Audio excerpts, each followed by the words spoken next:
dia 30 de novembro celebra-se o Dia do Teólogo. Suspeito que uma minoria saiba disso e mesmo sabendo, o que celebra. Normalmente o ser humano só percebe o valor daquilo que o outro faz quando dele precisa. Fico imaginando o que pensam as pessoas sobre os teólogos. Usei minha imaginação e algumas coisas me vieram à mente. Pensam talvez que são aqueles que escrevem e falam difícil. São muito estudiosos. São aqueles que dormem nas bibliotecas. São os que menos pecam porque o tempo todo estudam Bíblia e estão próximos de Deus. São mestres iluminados. São metódicos e por isso menos fervorosos. Procurei algumas definições sobre quem é teólogo. Duas delas me chamaram a atenção. 1. Uma pessoa que engaja ou um expert em teologia, dicionário Oxford. 2. Um estudante de teologia, dicionário Cambridge. A primeira definição, uma pessoa que engaja ou um expert em teologia, me causa estranheza quando inserida a palavra ou é um engajado ou é um expert. De forma alguma, tal separação é justamente a morte de um teólogo, pois separa o agir do pensar. Essa tem sido uma visão comum na percepção das pessoas, que um teólogo é um teórico, que fala, escreve muito e não faz nada. Tal compreensão me faz pensar nos franciscanos, 1209, e dominicanos, 1216. Dois movimentos que surgiram na periferia da igreja, que ficaram conhecidos pela disputa entre si. Era comum ouvir a respeito deles, dos franciscanos aos dominicanos, vocês pensam muito e não fazem nada, e dos dominicanos aos franciscanos, vocês fazem muito e não pensam nada. Tal dicotomia é imprópria.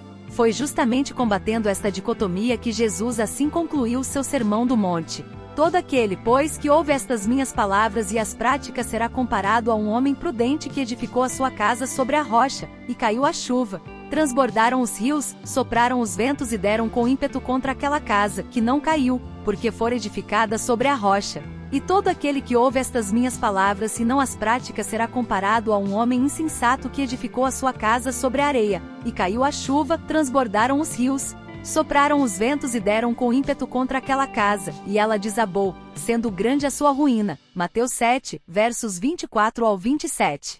O que se faz em relação às palavras? Se ouve. Ao ouvir, uma encruzilhada se estabelece, praticar e não praticar. Ao praticante se lhe confere o adjeto de prudente. Ao não praticante de insensato.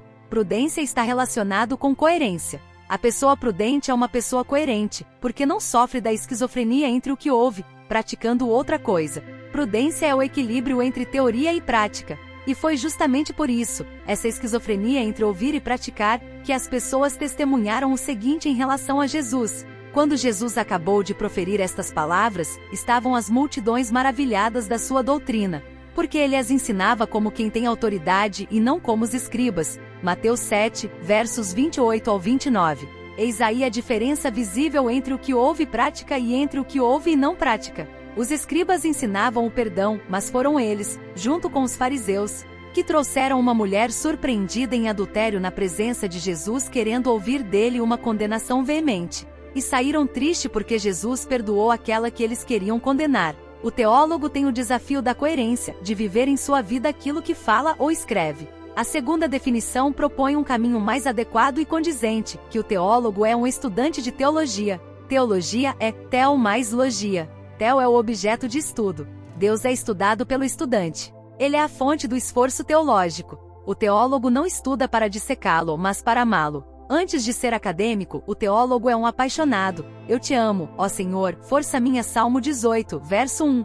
E porque o ama, quer conhece-lo sempre mais e mais, pois sabe que a intimidade do Senhor é para os que o temem, aos quais ele dará a conhecer a sua aliança. Salmo 25, verso 14. Por outro lado, o teólogo se esforça no logia. Esse é seu papel: estudar, refletir, analisar, racionar, pensar, pesquisar. Para isso estuda com dedicação e zelo, pois sabe que o fruto de seu esforço chegará às pessoas para que possam conhecer e amar Deus também. O próprio Jesus disse que o escriba deve ser versado no reino dos céus. Mateus 13, versos 51 e 52. Versado no grego é mateteu, que é ser discípulo de alguém, seguir seus preceitos e instruções, tornar discípulo, ensinar e instruir. O teólogo é um discípulo, mas não um discípulo qualquer, é um discípulo do mestre. Não ensina de si mesmo e tampouco para si mesmo. Seu alvo não são os títulos de mestre, doutor ou pós-doutor. Seu alvo é Cristo, ser como Cristo para andar como ele andou. 1 João 2,5, 6. Ser um permanente estudante de teologia exige humildade. Ninguém aprende se não for humilde. E o teólogo não está estudando meramente conceitos, mas uma pessoa.